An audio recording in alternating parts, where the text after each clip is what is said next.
எல்லாருக்கும் வணக்கம். நான் இப்ப சொல்ல போற மெசேஜ் என்னன்னு பாத்தீங்கன்னா, காதை பற்றிய சில தகவல்கள் தான். சரிங்களா? மனிதனோட முக்கியமான புலன்கள்ல ஒன்றுதான் காது. தூக்கத்தின் போது கண், மூக்கு, வாய், சர்மம் என 4 புலன்களும் ஓய்வெடுத்த பிறகும் கடைசியா தன்னுடைய செயல்பாட்டை நிறுத்துவது காதுதான்.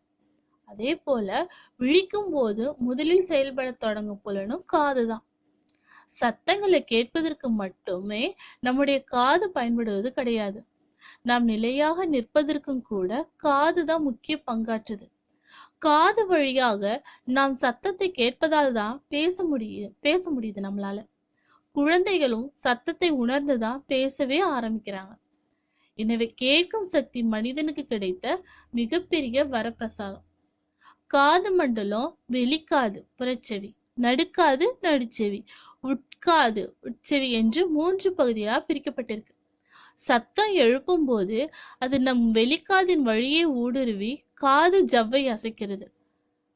இது நடுக்காதில் இருக்கும் மிகச்சிறிய எலும்புகளான மெல்லன்ஸ், இன்கஸ், ஸ்டெப்ஸ் என்கிற 3 எலும்புகளை அசைக்குமாமா.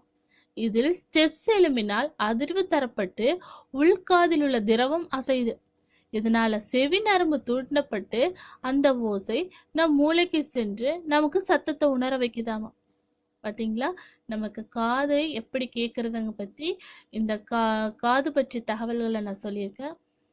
தெரியாதவங்க தெரிஞ்சுக்கங்க. இந்த மெசேஜ் பிடிச்சிருந்தா லைக் பண்ணுங்க, ஷேர் பண்ணுங்க. மறக்காம கீழே உள்ள சப்ஸ்கிரைப் பட்டனை சப்ஸ்கிரைப் பண்ணுங்க. தேங்க்யூ.